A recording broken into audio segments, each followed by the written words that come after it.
So hi மக்களே, this is K, உங்கள் mister K. இப்போ என்னன்னு பார்த்தீங்கன்னா, நம்ம டாப் பாக்ஸ் வைக்கணும்னா அதுக்கு வந்து பேஸ் பிளேட் வேணும். ஸோ அதுதான் நம்ம ஆர்டர் போட்டிருக்கோம்.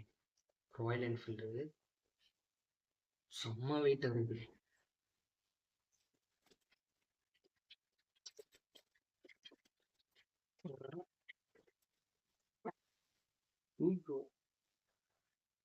என்னங்க இவ்வளோ பெருசாக இருக்கு. கேஸ் அடுப்பு வைக்கிற இது மாதிரி இருக்கு.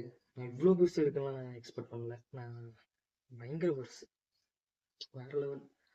ராயல் என்ஃபீல்டு வேற லெவல். ஸ்கூ கொடுத்துருக்கீங்க, வேற ஒன்றும் இல்லை. பட் செம்ம வெயிட் மக்களே, இது வேற level. Worth worth worth worth வருமா? ஒர்த்து. சரி, ஓகே, போயிட்டு நம்ம இன்ஸ்டால் பண்ணுவோம்.